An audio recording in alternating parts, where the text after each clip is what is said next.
All right, should we call this meeting to order? It is 4:34. Considerations of any changes, additions, or removal to the agenda. And maybe it's, or would have been in the manager's report, but. If there was a manager's report. you Okay, mean? so I'm not sure how to say this, but can we have an update on personnel policies and procedures and job descriptions? I am absolutely happy to do that and was planning on doing that. Okay, Yes. good, I didn't Yeah. know No, absolutely, that's what your, fine. what Yeah. your plan is. No, I know, because you didn't get the manager's report. Did you let's- want to add the, I'll do that under other business. yeah, we can't vote on it under other business, so if you want to add it to a line item, we can I just vote on want to it. suggest it, and maybe Okay. it happened before the agenda goes out. Can we see a draft for any changes or additions? Sure. I mean, yes, absolutely. Okay, I've been working because- primarily with the chair for that, but absolutely, we could do all three if you're okay with Yeah, that. I'm fine with that. I mean, Do all three of because you? that way, if you present the draft, it saves Correct. discussion in That's this that. meeting. But yeah, but Yeah. I'm happy to do that, that's fine. Okay. That's no problem. Okay, thanks. All right. Moving on to 3, approval of minutes from Okay. 2/27/25 and 3/13/25. So you guys have all received those electronically. These are kind of the fancy paper version of them if you agree to sign, and if you have changes, I bring them back and fix them. So it's up to you. I will move to accept the minutes as presented. I'll second. All in favor? Aye.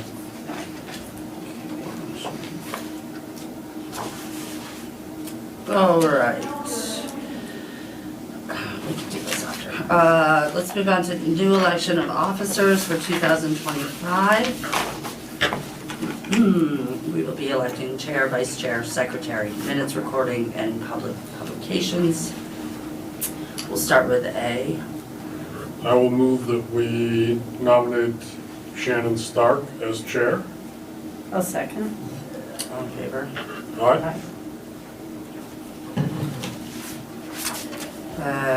B, vice chair. I'll move that, nominate Wilkin. Second that. All in favor? Aye. C, secretary. I will move that we nominate Jean Strong as secretary. I second that. All in favor? Aye. Aye. Minutes recorder. I will move that we make Leisha we tie her up to the chair. Make her our minutes recorder. Do you For the accept foreseeable the future. proposal? I'll accept that, or second that. All in favor? Aye. And that means she really doesn't have an option to back out, right? Right, She's right, supposed yeah. to be- For the Okay, just foreseeable checking. future, she doesn't. And as far as E, public publications, Vermont Journal. Do you want to stick with that Yeah, as I our will primary? move that we continue with Vermont Journal as our primary publication and Rutland Herald as our backup. And I'll second. All in favor? Aye. Though I do feel like publicly we should also acknowledge that these folks from the Chemo Valley Television is spectacular. Right here, you're doing this, it's very helpful in terms Yes. of public presentation, so. They are. Thoroughly enjoy it. Are you Thank you, affiliated Patrick. with the Vermont Journal? No, No. I mean, other than I know who they are. Okay. But no, we really appreciate the online, that's a tremendous service, so thank you. That's- Thank you, Chris. And moving on to your manager's report, Oh, number yeah, 5. which, so I hope you all got a chance to read it, it was really detailed, and, no, this month, I'm sorry, I'm doing a verbal report again, and I apologize. It's been a crazy week, which I can certainly tell you about more, but, basically, we've been doing a lot of work on the organization chart with you guys, with, positions, with figuring out job descriptions, working on the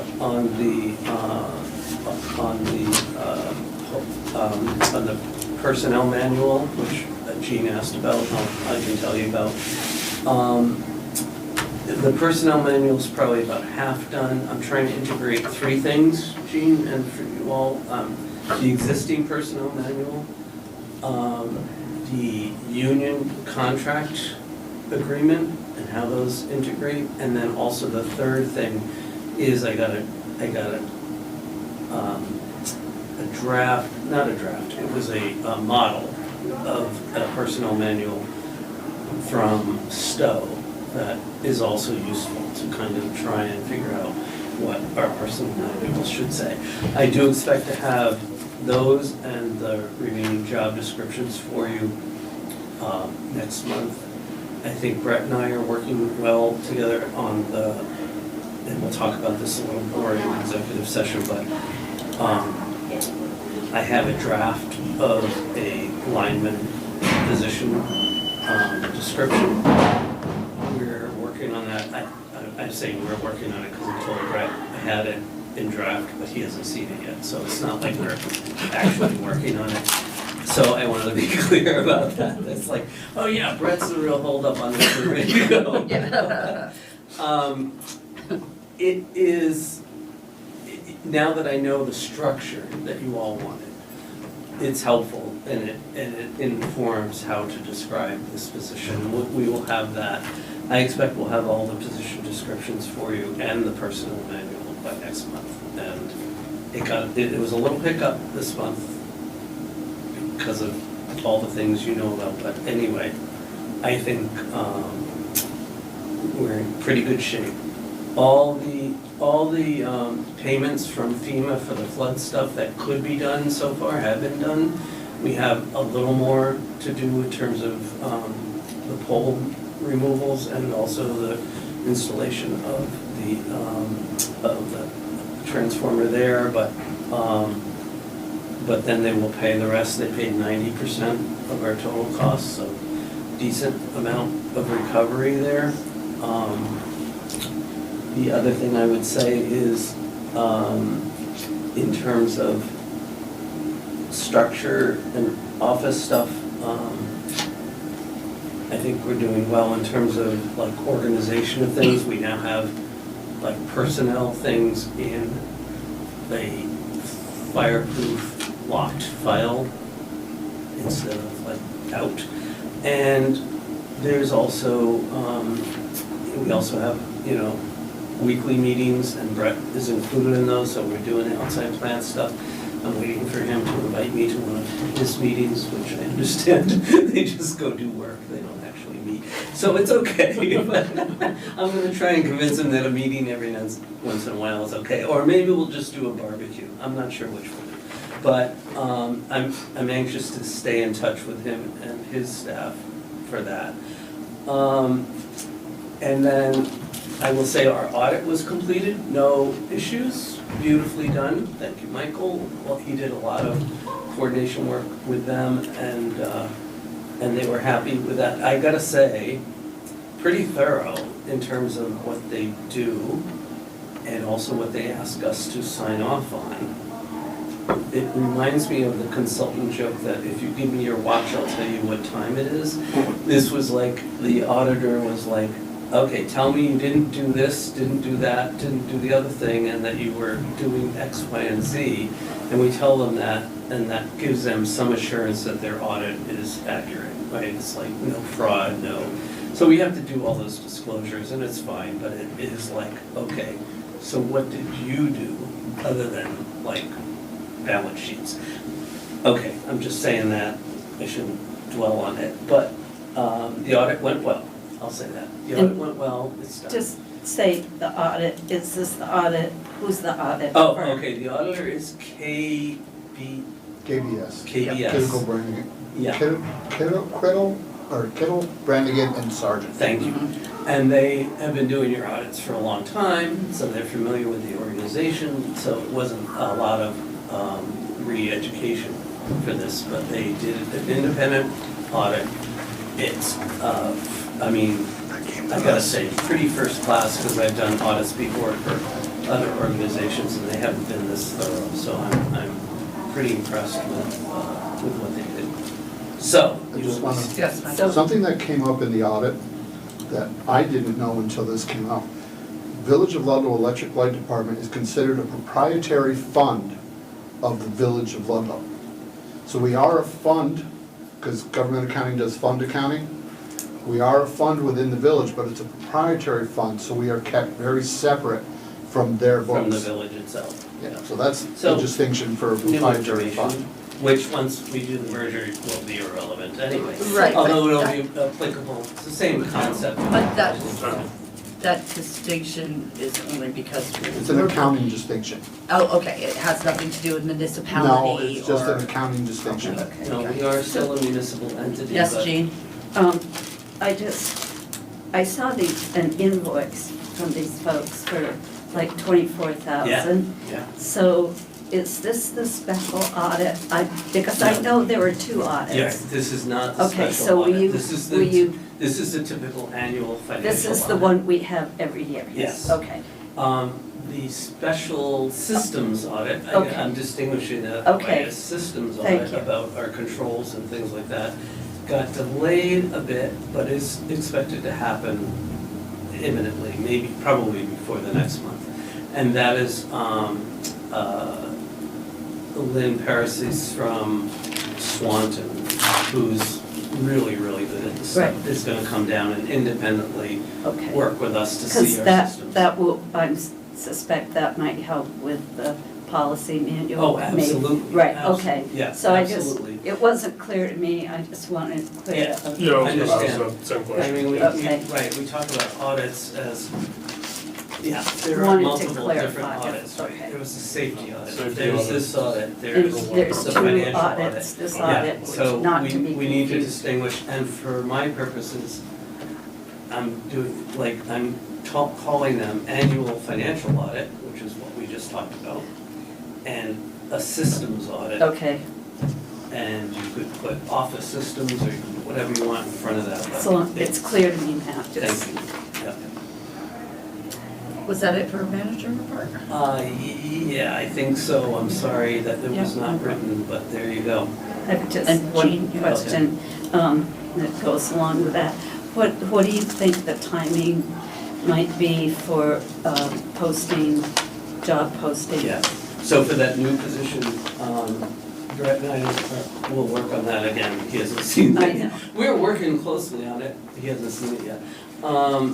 I think we can do that within the week and then post that. Okay, Yeah, perfect. so I think the lineman, we're calling it a lineman supervisor / safety coordinator. Mhm. And I'll show you that in a little bit. And I think we're gonna be able to do that pretty quickly.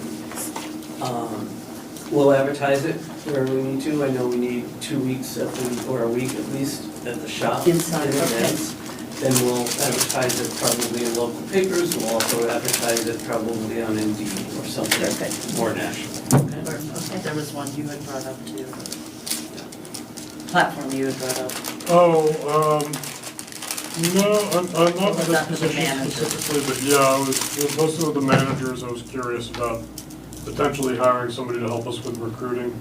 And I did get a quote from, I don't know if, did I send that to, I don't know if I sent that to the board or this is like sent it just to a- Chris, but this there is is, like so VLCT has their list of what they call preferred vendors for Right. people to help you hire, do manager recruiting, mostly for a municipality. Given that this role is very similar to a municipal manager, Chris's role, I thought that it might apply to us, and so I've reached out to a couple people just to get an idea on what they charge for that kind of service. I did get I got a couple kind of lukewarm emails back from these national outfits.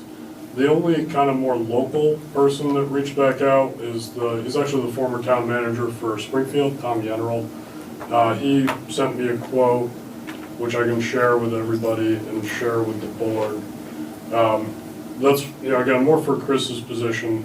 the manager, director position than anything else, but basically his rate is like $7,000, and he does everything.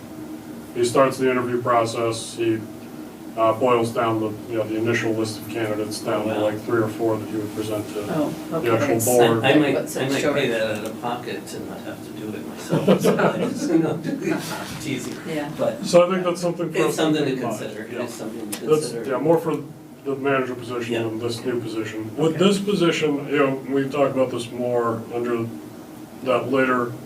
I had just mentioned to Chris, I'd had a conversation with somebody else in my office who recommended that we may want to try and engage with Green Mountain Power to see if they wanted to join our search committee or at least help us interview candidates, just because they have the, that electrical background experience that we've been told that we don't necessarily have in-house, that we're trying to hire. We obviously don't know what we don't have, and we don't know what we don't know. And so I just thought if there might be an avenue there, whether that's VEPSA or Green Mountain Power, to engage with somebody to help us make sure that we're getting the expertise that we've been told that we're lacking. I thought that was another thing for us to consider. Well, we pay VEPSA for things like this, to It would help. include that in our. Yeah, in our it's part notes. of our, yeah. But I do agree, I mean, I think that's actually a terrific idea, and I know Mary, now the CEO of Green Mountain Power, and I bet, I'm sure she'd be willing to donate somebody to help on the interview committee. So, but in my mind, I think the interview committee, by the way, should consist of Brett, me, Michael, and then one of you, or maybe all of you if you want, but Well, at it becomes least, a meeting, yeah. at least one of you, so, and then if we add a GMP I person, don't we mind can do doing that, and we can do it for in all of different, us. Yeah. we can do it in different pieces too, there'd be multiple interviews, doesn't have to all be in one shot, but I think the more minds that are looking at this, the better, so. I can go. All right, moving on. Right, superintendent report, number 6. Okay, so we, couple street light issues, meter reading I had in progress, we completed that this morning. Monthly checks of substations, there's a few, Chris has filed, or working on filing the permit. Yeah. 248J for Howard Barton Jr. sub for the reg replacements. The reclosure, Smithville sub doesn't need one. Just gotta coordinate that with GMP because they feed customers out of that sub also, if that sub needs to be shut down. Snow removal and shoveling of the subs. Underground locates, there were 6. Line maintenance, nothing. This, monthly outages, Rod and Gun Club. We've got a couple sections of cross country out there that always give us problems in the windstorm. And I'm actually in the process of trying to get rid of that right now. And I've talked to the owners and they think we're on the right path to get rid of that cross country. New services, 13 West Hill was a new service. Andover Street, the old Grange was an upgrade. We had a tree removal, crane tree removal on Buttermilk Falls. And we are scheduling to take the ash tree down at the office and we need the crane back Oh, no. for that. That's a beautiful ash tree, why would you take that down? Okay, we've got a couple other trees. He's just gonna ignore my. We got a couple We'll- other trees. No, that one's been supposed to come down for a We'll while. talk about it later. It is a beautiful tree. It's an amazing tree. It and it's- is. Okay, and I went to forestry school, it's doing just fine, but we'll talk about it offline. Consult Okay. the tree warden. Yeah, the town tree warden, that's what he's there for. Oh, shit, okay, well, maybe I'll talk with him offline. Okay. Anyway, Down. we're okay. But Take it down before it We've got a rots. few other trees and like, tree maintenance that we need to get down, so we're gonna schedule the crane for a day to do a couple other things and do that one at the same time. Vehicle maintenance, we started truck inspections today. All the trucks gotta get the yearly inspections. Safety meeting topics, where it's arc flash and hot sticks and capacitors. We actually had 2 meetings this month because they had canceled due to a snowstorm the previous month. Shop and office maintenance, just general snow removal and shoveling. The stick cover and testing is completed. Had no real issues with any replacements of that. And we hung one banner for the Glow event they had at Jackson Gore. Okay. Well, I just got a question. Who conducts the safety meetings and who attends? It's everybody in the shop, all 6 of us, and NEPA does our safety meeting It's once a month, right? once a month. What is that? What Oh, is NEPA. that? It's a New England, Northeast Power. Northeast Power Purchase. Power Association. Power Association. It's a place in Public, Madison. Public Power Yes, that's it. Association, right. Okay. Yeah, another acronym. Yes, Chris? May I ask a question? So, well, I actually have to add something which I forgot, which is Brett's truck is here. We're working on the financing of it, and it looks like we're gonna have to go with M&T Bank right now, and it's gonna be like 6.9%. Our hope is that we applied to the municipal state loan thing, which is 2%, but they only meet once every 6 months. So my hope is we might be able to refinance this and the loader at that point when they next meet, so. How long do you have when you sign the agreement I with think M&T? We can pay it off at any point, so if No, something else. usually you have a few months, right? We dealt with this last time with the, Oh, I'm sorry. you have a few months after signing on with M&T. To, depends on how the thing's worded. Yeah.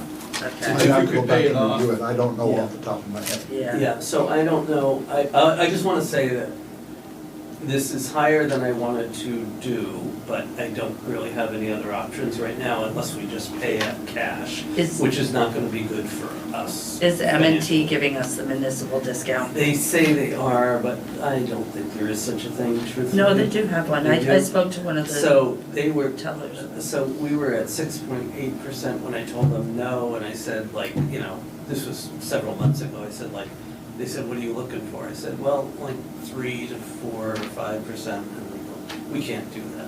And then we went through. Were the they aware that situation. we're a municipality? Yeah, Oh, yeah, yeah. absolutely. And then we went back Yeah. and forth, and now I had to come back to them and say, you know, with my kind of tail between my legs, even though I don't have a tail, to say, I think we want to go forward with you, and what can you do? And they came back at 7 point something. They said, you guys told me 6.8. So how much is 6.9%? What's the total cost? Oh, it's This 60, truck. it's about $65,000 Okay. that we're financing. Okay, We could, not easily, but we could pay that in cash. But one of the criticisms for our rate structure is that we don't have enough debt. I can't get my mind around that, but nonetheless, there we are. because I thought we did talk about paying down, or, We have used a bunch of cash, okay, okay? all right. So that was one of the other criticisms, was that we had too much cash on hand I to remember that. yeah. to warrant a rate increase. I can tell you right now, that is no longer the problem. I've dealt with that. If, Okay, no, I won't that's all. say because this is being recorded, yes, I will say, what the heck? We have spent a lot of money on a lot of things in this time that I've been here. So we have gotten those, I think we've done it efficiently, I think we've done it effectively, but we are down to where we started with like 4-point-something million of cash when I got here.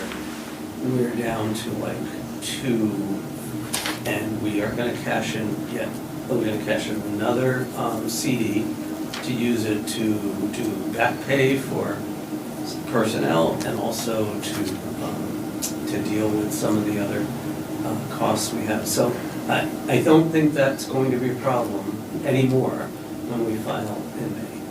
Okay, So I don't know if you consider that a good thing or a bad thing, but well, if it was preventing us from getting an increase. that's what it yeah. was, yeah, that's what Yeah, it from was. So we've stabilizing used our that, revenue. we've used that money, but clearly our expenses exceed our revenue, and that's going to be the driving force for the PUC to change the rates.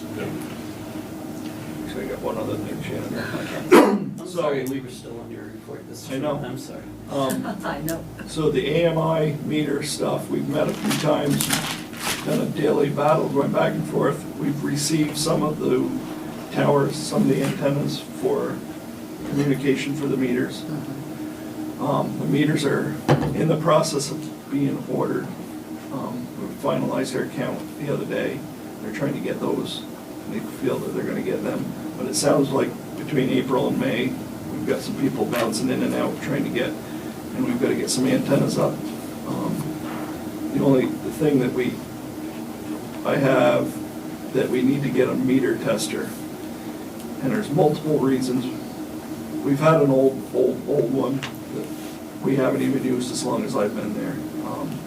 But I feel it's a big expense, but we have to test a percentage of meters that come in on the pallet, which we can do with, we could run to SWAT and do it or that.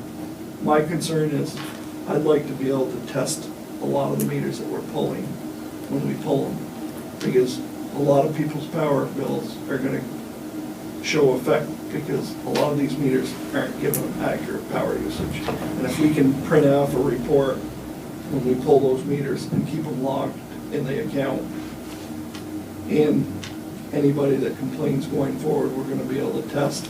So we actually, I had a guy there that showed up today for testing, and we're looking probably at like 30,000 for this device. But it will definitely benefit us in the long run. One, for testing meters. We've had GMP come in and test meters of customer, they file a complaint with PUC. This will print a report off that'll suffice PUC if we have any issues going forward. It'll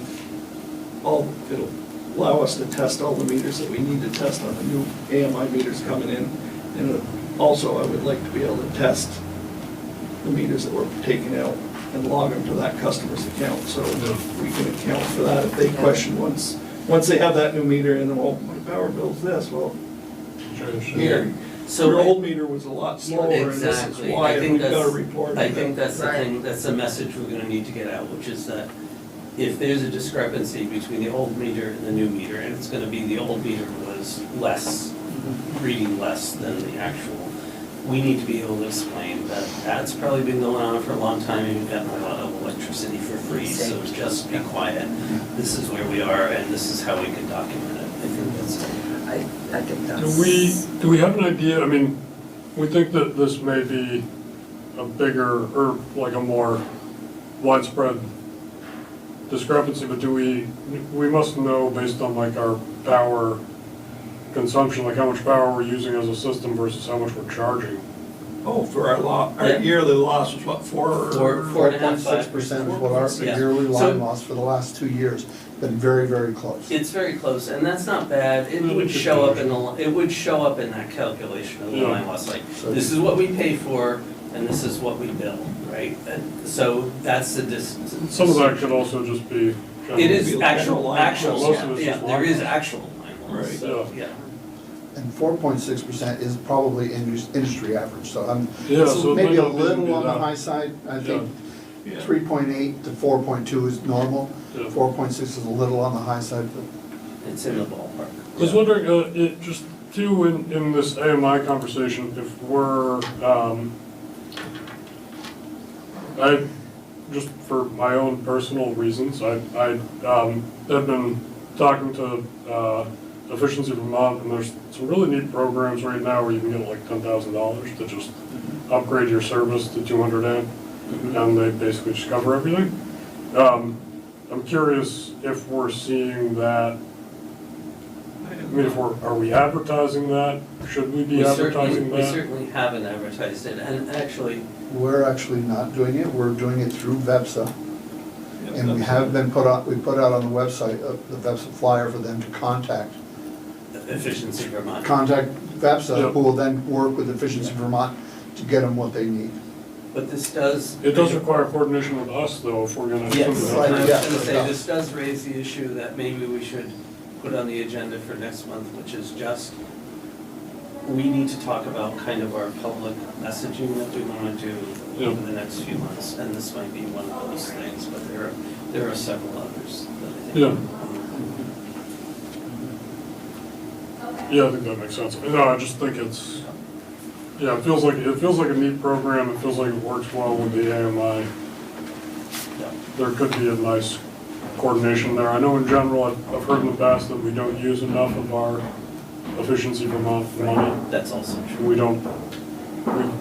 Everybody pays, the whole state pays that efficiency Vermont charge, and we don't get our share back. A lot of companies don't understand that, and the companies in particular are somewhat resentful of efficiency charge, and they feel like they don't get something back. And I went to a conference at one point when somebody said, no, I paid $400 a year and I don't get anything out of it. And somebody else said, I paid $2,000 and I don't get anything out of it.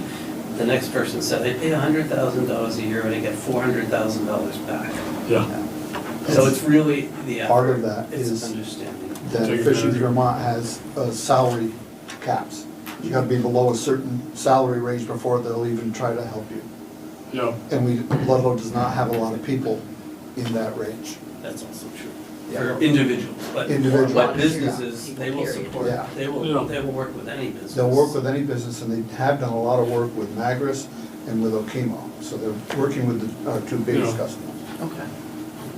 So maybe that's something we wanna put out there. Yeah, exactly. just make So sure I think, Yeah, I think I it's think worth, that's- we haven't had the bandwidth yet to talk about what kind of messaging you wanna do for the public out here, but we should be doing something for. Yeah, we can- absolutely. Well, we're gonna need to Yeah, soon. so I appreciate that. Thanks. Is that it for superintendent? Good job, Superintendent. What's your name? I am Laura Can you Coriel. say me? I'm sorry, Laura Laura? Coriel. Laura Coriel, all right. Laura's going to be doing a presentation here by Light Shift regarding Okemo 3 and W battery project. Laura, the And floor I is think she might have yours. some guests on, do you have some guests on here? No, I don't. Oh, Yeah, okay. You're yes, doing this I- yourself? I also have hard copies. Okay, nice. Yes, Click it's- that button. yes, it is. Thank you. Great, well, thanks so much for having me. Yeah, Laura Coriel, Director of Market Development with Light Shift Energy. We're a standalone energy storage developer, which basically means that we don't do any solar, just storage. Just, Patrick, are people gonna be able to hear? I have her mic. Oh, okay, Oh, okay. perfect. Yeah, Good. Okay, so, yeah, there's a mic right above. okay. Great. So we're developing projects throughout the East Coast. We're actually based out of Arlington, Virginia, but I live in Montpelier. I work remotely and work on developing our Vermont projects among other regions. And I personally have been working on this project sort of on and off the full time I've been at Light Shift around 2 years. And other colleagues who wanted to be here today, we've been working on the project for more like 4 years or so. So very excited to get the ball rolling with you, kind of give you an overview. So I think the idea here today is to talk a little bit about Light Shift and our background, and then introduce you to the project, and then hopefully get some questions and some feedback from you all. Not necessarily an up or down vote, but some feedback on whether it's worth kind of putting this project into state permitting, to the CPG process, which I think, as you all know, is quite extensive and expensive as well. So just to give you some background on Light Shift, we were founded in 2019 by Mike Herbert and Rory Jones, energy storage policy expert and renewable energy finance guy. Mike was the storage technical lead at FERC for 6 years, wrote FERC Order 841, which basically allows energy storage in the wholesale markets.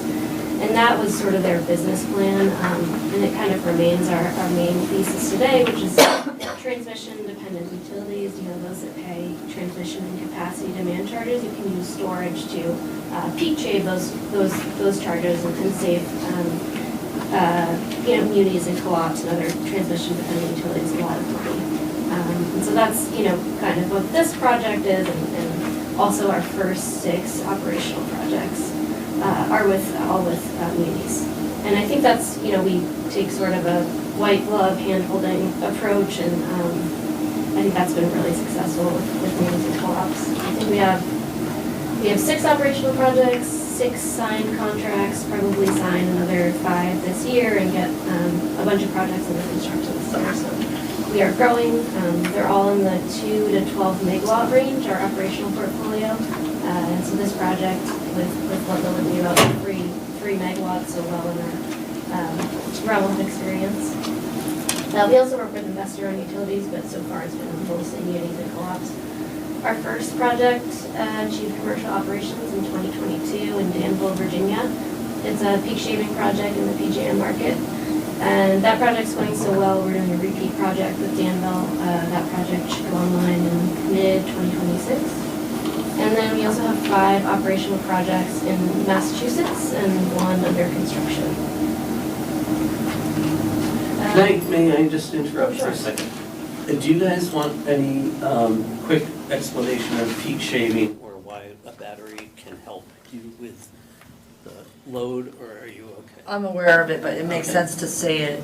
Oh, For the public, yeah. Okay, so basically, we have electric demand that changes through the day and through the year, frankly, but let's just call it through the day. And if you got a peak, let's say dinner time, when you're all like turning your ovens on and everybody, and Okimo's doing snowmaking, you'll see a real peak. Generally, it's during the summer, but for us, it's in the winter. But either way, when that peak occurs and you're buying power on the market, you can pay 100 times more for a kilowatt hour than you would normally. And you gotta figure that out over the course of things. What a battery does is allow you to store some energy in the lower demand times when the power is cheaper. And then when that peak kicks up, you can do the peak shaving that Laura was just talking about. Take that power out of the battery, put it in the grid, and not have to buy that increment of very expensive power. So I just wanted to do that. So, okay. back Yeah, to and I you. don't know the accounting, but I'm assuming transmission capacity charges are at least sort of half of your bill. So Oh my God, power is, a lot the to power manage costs there, are yeah. much more than that. Yeah. Our transmission costs have been increasing a lot in the Yes. last 3 years. And I have And- I have a chart for that later. Yeah, and this also helps, that's true. If we were doing this locally, then it also helps with the transmission costs. We're not incurring those as well. Sorry to interrupt, No, but I that's thought great, that was thank you. an important Thank you, that's great. concept.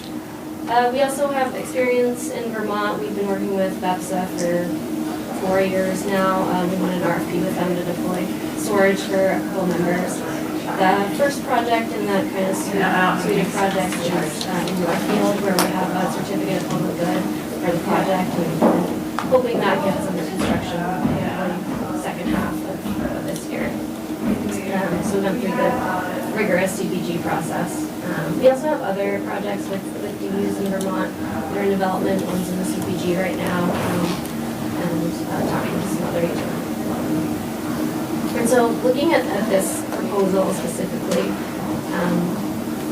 I think Brett can attest to this, but we sort of looked at every possible angle with this project. We went to Okemo and said, could we put a battery on your land and, maybe split the battery between Ludlow and Okemo based on, snowmaking and peak shaving. And then we said, well, maybe we do it on Ludlow land and maybe Okemo could use it at some point. What we landed on, which I think is better, is to just have the battery operated for the benefit of Ludlow Electric. So have, nothing to do with Okemo. And so we went to look for land for that very situation and came up very short.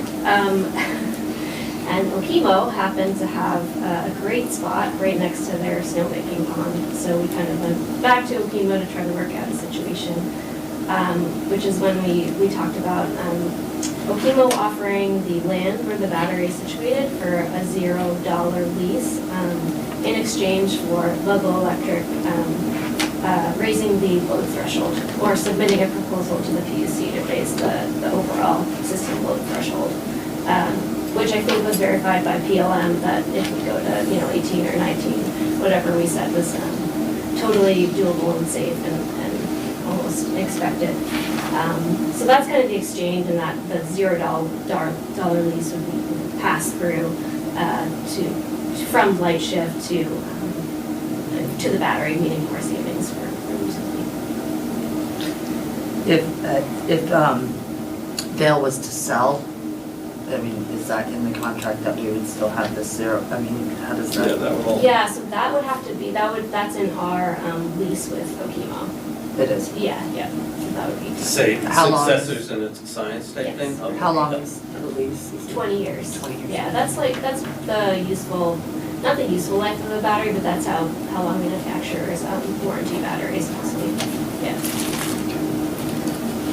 And then, yeah, again, like Chris explained, it'll be operated to hit the 12 ISO New England transmission peaks, the 1 capacity peak, peak shaving asset, and then can also enter the wholesale markets when it's not peak shaving, so for energy arbitrage, buy low, sell high, frequency regulation market, which is a little bit of extra revenue right now. So may I interrupt again and ask, because none of us want to be doing this on a daily basis and looking at the computer to see what this, is VEPSA gonna manage that Yes. for us? Yep.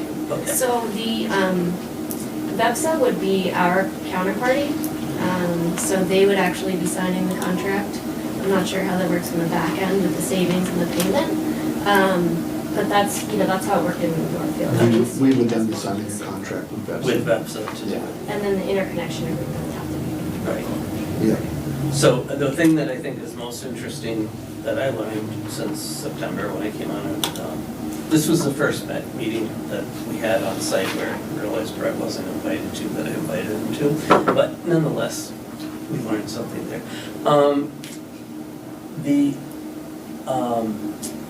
I thought that Okemo was gonna run this battery during the winter and that we would have options of running it during the summer. But in speaking with Laura and based on the Northfield thing, it basically is, we are running that battery on behalf of Ludlow Electric the whole year.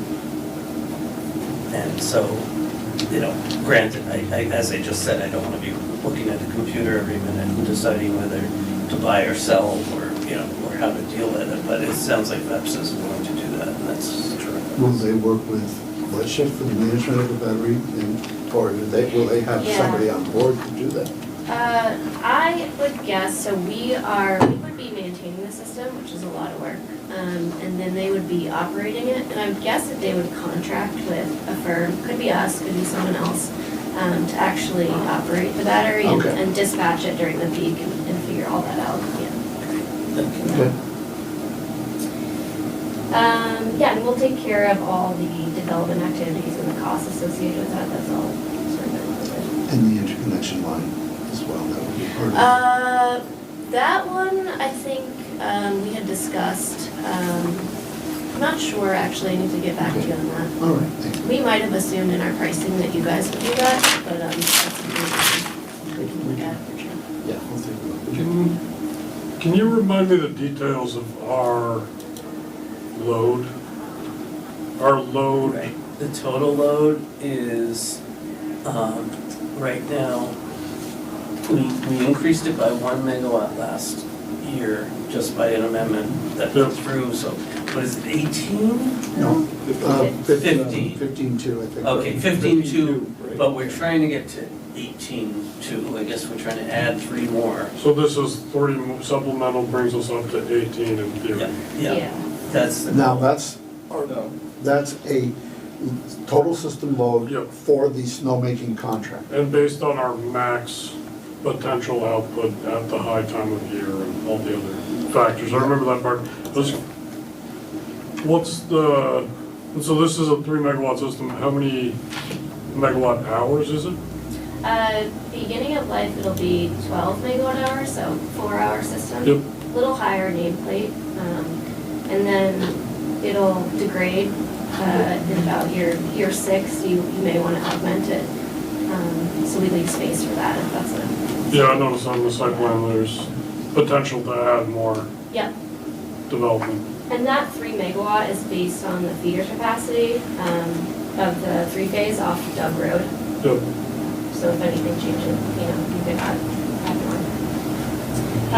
Yeah, to change those lines if you were gonna try to increase that overall output capacity. Yeah, you couldn't go, it's hard to go over 5 megawatts in ISO New England because it kind of potentially dumps you into the overall big queue, but, All right. 5 is definitely, in play. Which is why our solar project is 4.99. Yeah. Just to let you know. Yes. Fair enough. Where are we with that? Yeah. And then you can see the blue, that would be our access easement. That road, if you've been up there, is kind of crazy, so Yeah. Okemo would have to do some work on that, which they've kind of committed to, in exchange for this, build threshold increase. And then that orange box would be where the battery sits. 0.3 acres is the leased area. The actual footprint of the battery would be a lot smaller than that, less than half, I would guess, the fence line. And then that 30-foot easement is back to the 3 phase.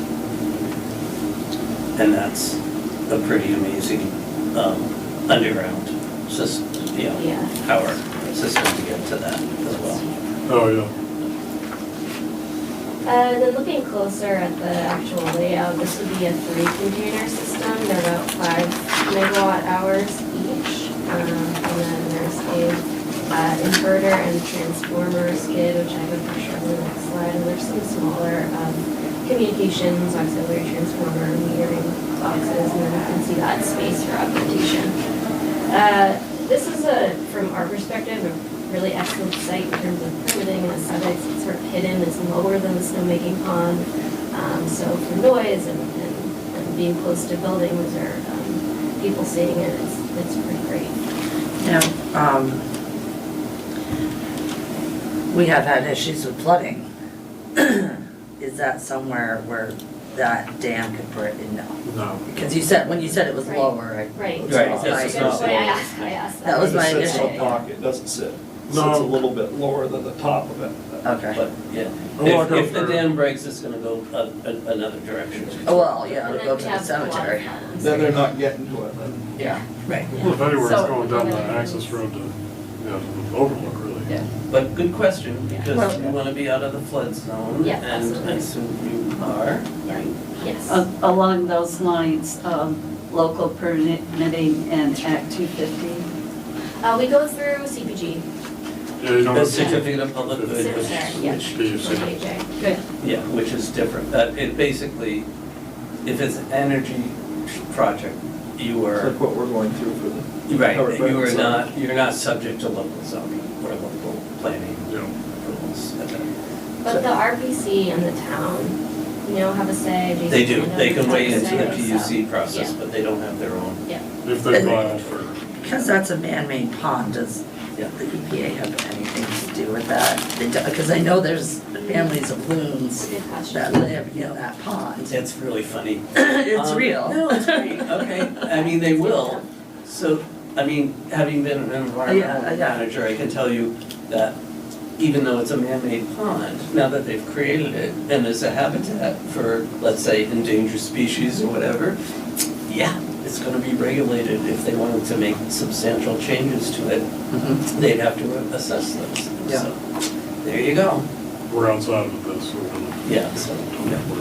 So there will be an endangered species assessment, which also includes the site visit. Yeah. for- I just know, like, I spend Yeah. a lot of time up in that area. Yeah, and yeah. There's loons up there Which all is the time, beautiful, and I that's don't great. know if those are protected or not, or if that would be, They are. They are, migratory- right? They're migratory bird Yeah. that's How do you think protected. they feel about storage?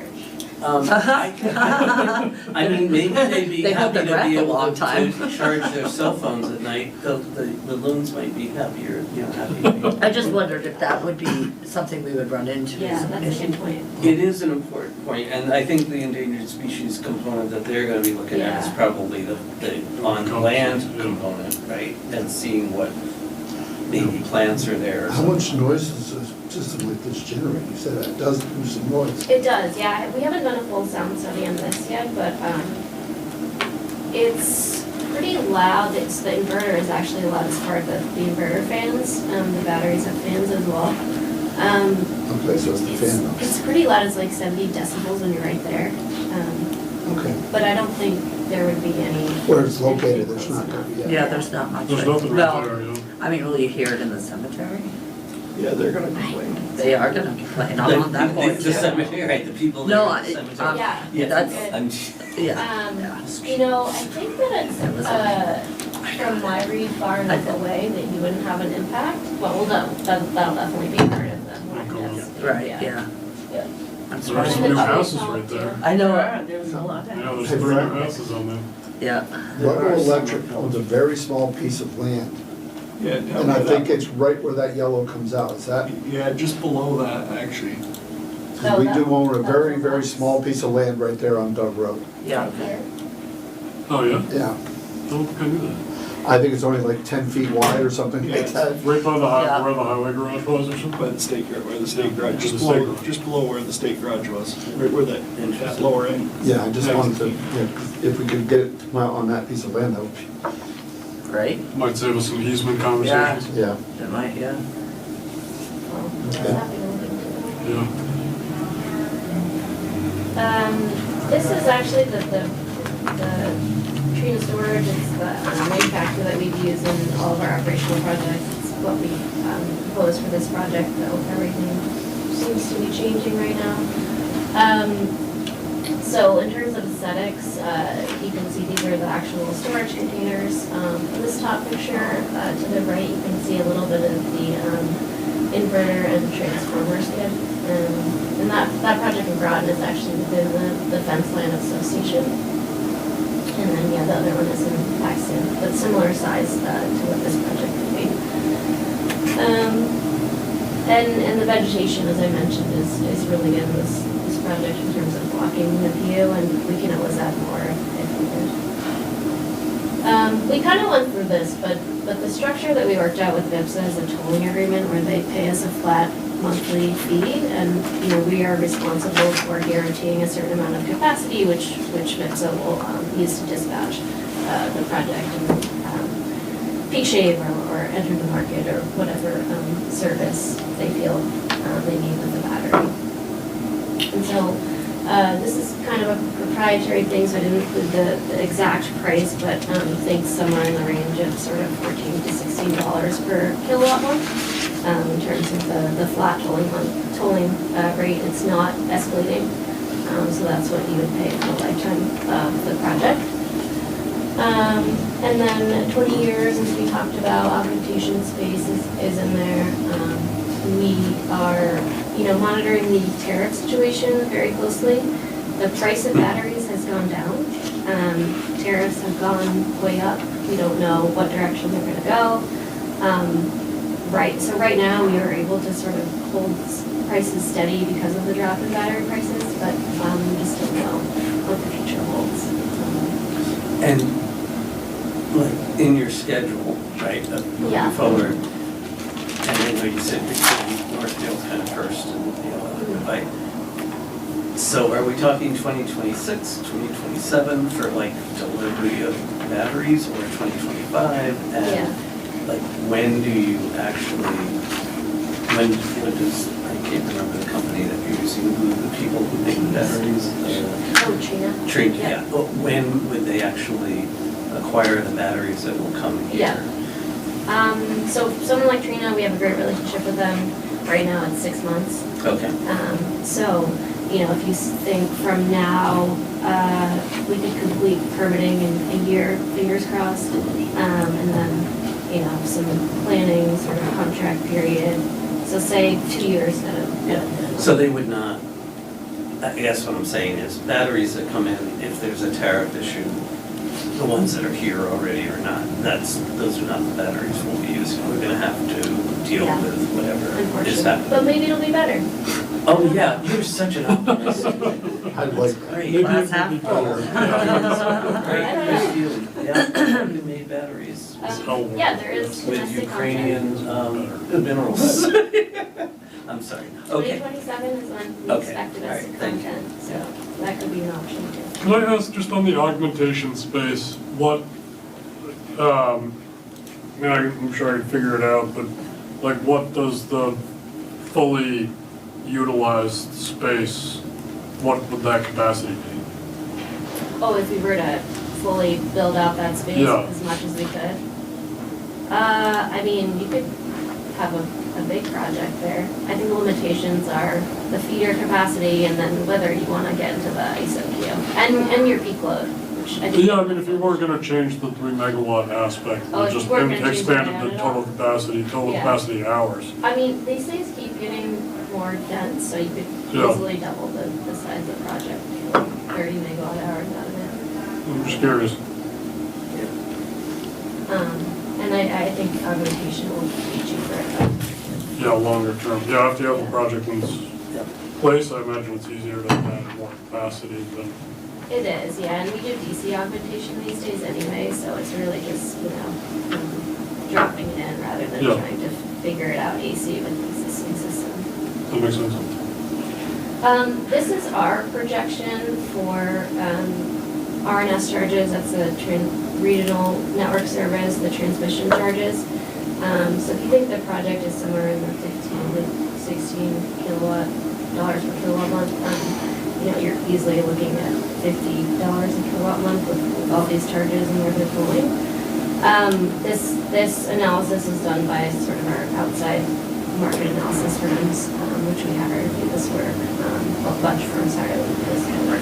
So far, they've been lower, their expectations have actually been lower than what the actual increase in transmission charges have been, so. I'm putting, I'm the numbers guy. Great. I have some questions here. Okay, hopefully I can answer. You're predicting an 800,000 savings, dollar savings. Yeah. Normally, our total transmission charges are right about 1.7 million. So you're thinking we're gonna save 800,000 of that? So that As an is- estimate, I know it's. Yeah. That, if IPSA were here, I think they would say it's probably half that, or even less than half of that. But 'cause even they're half, really even conservative. 400,000 would be a nice savings. Yeah, I think, probably somewhere between 3 and 8 would be my guess, is what they would say. But this is based Over 20 on, years, that's this is based on near perfect peak shaving performance, and that likely won't be the case, of probably like 80-90% performance on that. Well, we're gonna give Brett a switch, and he's gonna be available 24/7, so he'll be able to do that. Sort of line up over the bank. It is already. Does that Yeah. include, sorry to interrupt, but does that include the arbitrage that you were talking about as well?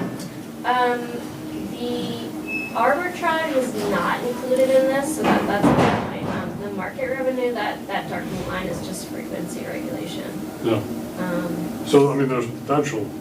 Yeah, and it also, I don't know if you pay transmission charges to GMP, but that's. Yes, we do pay some, yes. Yeah.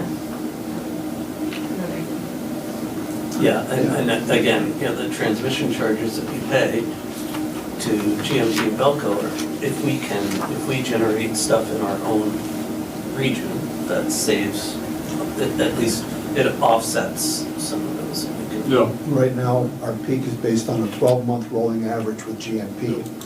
So if we can shave off the winter peaks by 3 megawatts, that's gonna help us out over the next 12 months to keep our rolling average down. Oh, yeah, absolutely. Yeah, so it's a, I think we've kind of already gone over this, but there's also tax revenues component, the uniform capacity tax, municipalities can levy that, so that would be another source of revenue. The other thing here is Okemo would be using more power probably to blow snow if they have that increased flow threshold. they would manage to get in there. In terms of process, we kind of went over this, but the next step would be a 45-day notice, which is sort of you saying to adjoining landowners, we have this project, do you have any concerns, sending out to the parties. And then, after that, you can submit your full CPG process, which is the full kind of natural resources studies. It's much like Act 250, it's very intense, archaeological, historical considerations, aesthetics, which include sound, character assessment, making sure it fits in with the area. And Rule 5.5. But, Rule 5.5 application for the interconnection. yes, we would have to do that. That's a good point. We haven't had the system study. PLM did look at it, but they haven't done an impact study. Yeah. They're doing another one for us for another project, so they will, Okay. yep. And then the other thing that we want to get going is a form to ISO New England to ask them to look at the area to determine whether we would need a transmission level 3 study, which is a very expensive, like $100,000 study, to see if the project would impact the transmission system. I think you guys are okay down here. It relates to the amount of distributed energy on the transmission, near transmission sub. Vermont doesn't have huge issues with this, but we do have a couple of projects in Massachusetts that are tagged. There's some constraints in the northeast of Vermont. Yeah. That, where, like the wind project, Oh, the Shea. and now the one in, oh God. Anyway, one of the wind projects that was constructed actually produced more power than the line could handle. So they had to, ISO New England says you would constrain your power development because those lines cannot handle that much. We don't have that problem down Even here. with the solar project? Even with the solar project, no, I think you've got, yeah. It's really a balance of, I mean, remember when Patty came and she said, you know, electricity cannot be stored with some exceptions Yeah, that we're developing, right? Yeah. But as you produce it, you gotta use it, and it's gotta be in balance, right? And the balance has to be able to, you have to be able to get it through the lines to where it needs to go. And the Northeast Kingdom has like 6 people, but they have this giant project, and so the power is constrained because there's not the demand for it and the lines to get it through. We don't have that problem here. I don't anticipate that either. If it was, if it was unfeasible to do it in this location, is the location, is that dependent on, or, I guess what's the question? If it was farther out of town, would it affect the transmission or any of that? It Like, would if it- probably be okay, as long as it were within a mile of the substation, I would say. Okay, We did look at the town garage, yeah. but there was like a snowplow turnaround. Yeah, it was our garage. Yeah. There was just not the room there for There it. wasn't, yeah. But you said like about a mile from the substation it Yeah, would yeah, have to and be. it depends on the 3-phase, whether it has the capacity, but it Yeah. seems like your system is pretty Thing is there, it's split between the 2 subs. We're about the same distance between 2 different substations, so we could actually Send it to either one. send it to either one. Interesting. That is interesting. Yeah, it just seems like there's nothing out by Coolidge that's like near there, or that has that space. I'm sure you've thought it's a silly question. Happy to look at other Yeah. spots too. I just know there's been so much development proposed over the years up at that Coolidge substation. Oh, The Coolidge, like I the said. big one up where the big solar Oh, okay, the project is. Bell Where the solar. big solar, because the New England Clean Power Link was gonna put in that whole, what was that, like a $300 million But that facility? wouldn't help us because it's not tied into our system. Coolidge isn't on our system? Oh, I No. don't think I realized that. No. Jesus. We don't even have anything close to it. Well, I say close to it, within 2 mile of it. Okay, Yeah, so Anyway, we sorry. would go for the 248J process, which is accelerated, and hopefully get it for our projects that far have gotten the J process. So this is a selfish question. I didn't think the 248J required the 45-day notice, does it? According to our lawyers, but that's interesting. So, sorry, it's gonna screw up our project. That's why I asked, because I'm doing a Check though, I could be 248J for wrong. the extension. I will check with our lawyers, It might but just be our project. now I'm depressed. Okay. Sorry about that. That's okay, Sorry thank for you. your- That's all I think right. we need to contact Eli. Yeah. So, He knows a lot more about it. Last but definitely not least is system safety. This is something we spend a ton of time on. We're always iterating. We work with tier 1 suppliers who meet all these very stringent codes and standards. And the CPG process, in our experience, has required projects to adhere to the National Fire Protection Act, 855 standards, the most recent version. And then there's also a storage proceeding at the PUC that I think will require this for all systems. And then, another takeaway from this meeting for me would be to try to set up a meeting with, our chief technology officer and the fire chief for fire department and first responders, whoever else is interested, talk about fire safety, emergency operations and all that. Is there any fire equipment you need to have on site, like in terms of like, extinguishers or things like that? Or is it basically just basically, working with so lithium batteries, as you probably all know, can catch on fire. That's going to be the issue. And then, I'm sorry. Probably the worst day of the week to call somebody like you. Anyway, I was at your house yesterday trying to pick up turkey and All right. So this is almost as good as when Shannon had to jumpstart me with the car and tell me where the trunk latch was on the first day of work. I'm sorry about that. Gotcha. I'm gonna shut this off. That was pretty funny. God. Where were we? Yeah, the industry has made enormous amounts of progress in the past 2 years in safety.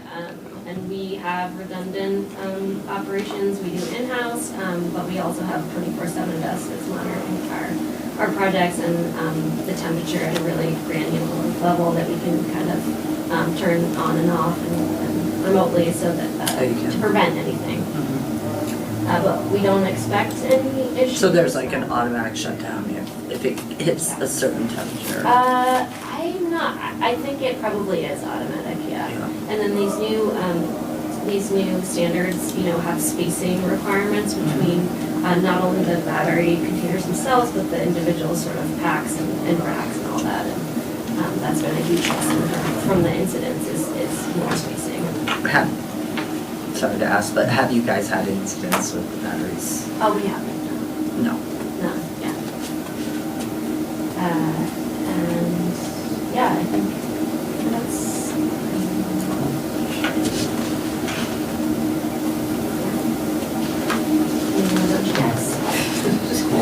So I think the reason for coming here was just to give the commission like a sense of what this project is. I don't think you're not looking for any formal approval from these guys. I think you're just No looking formal for approval. a sense if there's something that is like totally, anything that you think is an obstruction to them moving forward. I think they'd like to hear about, but this is more informational for you guys. Yeah, my only question is just cost. What is the cost? In time? How long is it? The way I would understand this to work, you would have a contract with VEPSA and VEPSA would bill you. We would have another contract with VEPSA to reimburse them at their, plus a small additional for their admin. Yeah. But it I needs to be understand. cost effective because it's gotta be less, it's gotta be a decent proportion less than what we sell that electricity for. That's how that's gonna work. There's gotta be a margin there. Because these savings projections are net of what you would pay, So VIPS would pay us. 400 to 500K savings per year over 20 years.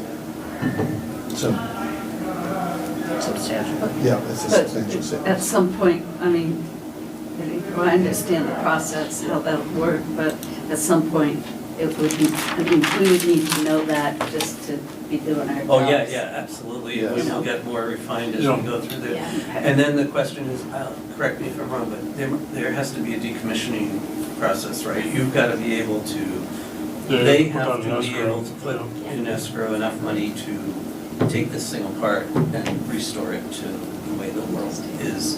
Yep. Obviously, that's unlikely to happen. What's more likely to happen is they'll replace the batteries, we'll all do better, Yeah.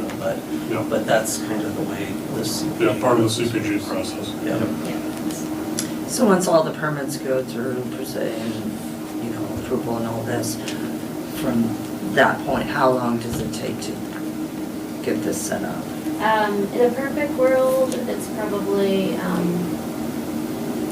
we've gotten projects online from like 9 months from contract signing. So that's pretty quick, because you know, you have to order batteries. Yeah, yeah. Lots of engineering. Said about so- 6 months on the batteries. Yeah, right now, yeah. So you could probably expect, 2 years from today, maybe less if permitting went well. And yeah, you should, I was hoping that someone would be here online, so, definitely get their sort of assessment on the economics too. It'll be lower than this. I think it's gonna be Heather Darcy. Okay, Yeah. I mean, I would say that from my perspective, I think it's a great idea. I think with all these things, I question about whether we should just go bigger and, build more capacity. Why we're not building 5 of these. Yeah. Is my hope thing. Yeah. I mean, if you all have tips on land, Yeah. check it out. Start researching, yeah. Yeah, I think Red has, areas next to his beehives. I don't want batteries. No, okay, so, I mean, the reality is, Doing that- substations that- up on Route 100s, so. Right now, that 5 megawatt capacity thing is a barrier, because ISO New England doesn't know how to deal with this stuff, and they haven't been very amenable to it, but that's their trigger for getting something into their system. However, they are also now, reaching down into net metering, wanting to know every single project that could affect power generation. And if they do that, then it doesn't matter anymore, right? If they're going to ask you to document a 12 kilowatt home system to know when it's on and off and be able to do that, then you're not avoiding anything associated with their regulatory structure. Right now, I have to report to ISO New England which feeders are being impacted by which solar net metering systems. So they have to get every one of our feeders that any net metering system is attached to. And it's gonna get worse, I guess, is what I'm suggesting. is From a they're gonna- regulatory From a regulatory standpoint, and from a regional regulatory standpoint. In other words, ISO New England does New England Power Grid. They pick and choose. They're the ones, for example, who told the wind project up northeast that they have to shut down or constrain their generation. So ISO New England is already kind of in this, but so far it's been 5 megawatts and over. And now that they're clearly exploring, how does net metering and solar projects affect the power demand, it's gonna become more and more complicated. And as we implement AMI and the SCADA and Yeah. everything else. Yes, what that does is, it makes it more efficient to get them the data, but it also makes it really tempting because the data is available, right? Allows them to Because the MI micromanage. allows you to ask for that and get it, as opposed to, we can't do, once a month, we're reading the meter, you can get what we read at the end of the month. Yeah, Right. yeah. Okay. Any questions? No, we're good. Yeah, thank you for coming in. Yeah, Thank you. Yeah, let me know if you ever have any questions, but it sounds like this is enough sort of confidence to put the project into initial permitting at least, and submit that form to ISO. There's no obligation in any way, but just to know what the situation is with the transmission effect. Yeah. Right. And just get Alan Rice in line to let him know he may have to do another study.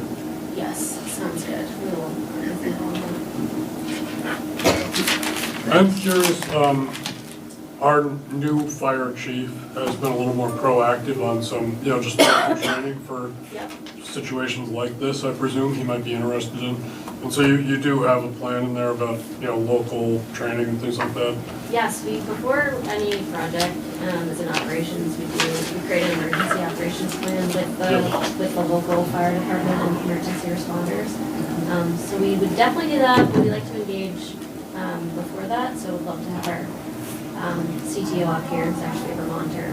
Next time he's up, come talk to the fire chief if he's willing. Oh, yeah, I'm sure, Yeah. I'm certain Check that. Dan would love to do that, yeah. Okay. Yeah, he's been very proactive on things like this, Okay, especially lately. yeah, so I will get that going. Yeah, thanks. Well, thank you for coming, Laura. Thank you so much. And your email and phone is on the back page, I saw, so if Yes, you had yes. anything, we can Yeah. just reach out to you, okay? Okay, let's move on to number 8, amendment to budget to accommodate new lineman position. So, you all, bless you, thank you for approving the position and working through that effort that you did. But it dawned on us that the budget didn't include that new position. We think we need to amend this to add, let's say, $150,000, not because the position is that, but. Thank you. Thank you. Thanks. Thanks, Laura. The position, we think, is gonna be probably in the $70,000 range, but the, healthcare and all the overhead and stuff like that. Plus, we're doing something for my friend here to the left, so we think 150,000 additional that we hadn't planned for should be added to the personnel aspects of the budget. Does that also include, I expect that this new position will also need a vehicle? I need to talk with Brad about that because I think there are vehicles there and it's a question of how much they are used and whether they can use that vehicle. At the moment, it's not my plan to buy yet another truck, All right, but I would work with Brad on that because I don't actually know. I know one of them is kind of teetering on not being inspectable anymore. Needs to be retired, but I'm not sure how far away that is. Brett, I don't know if you wanna. Maybe we could do that at any point, but I don't think we need to add one. I mean, if we Okay, replace that one, replace. Yeah, I got you, I yeah. mean, So there are enough trucks, now that Brett will have his truck and not have to use his personal vehicle. I think there are enough trucks to manage the crew that's there. All right. I'll make the motion, but I just want to ask a question. Next meeting, will we get an up-to-date budget with, or Yeah, we where can do we are? that. We can certainly do that. I'd like to see that. Yeah, there have been at the some next- moving pieces and, yeah, I'm happy to Okay. make sure that happens. We'll get the new spreadsheet. And, yeah, that will, yeah. I'll we make, can do that. unless you want to. Well, You're good at it. You- I'll make a Nice to mix motion it to amend the budget to accommodate the new lineman's position and add 150,000 to the budget to accommodate that. Second motion. All in favor? Aye. Motion passed. Thank you, and by the way, it's not like we have the money, but we do have the money, but this all goes into the rate case adjustment. And Right, right. We're trying to structure an organization that takes in the money, exact amount of money that it spends. The goal is Right. zero balance, and Yep. we're getting there, we're getting close, so thank you. Yep. Yeah, now, thank you. And now, Okay, Thank you, Michael. Bye, Michael. Okay. So, now, let's see, we're moving on to number 9. We'll now get going into executive session. I will, make that long and tedious motion to move into executive session. I'll second. Yeah. All in favor? Aye. All right, we will now move into executive session.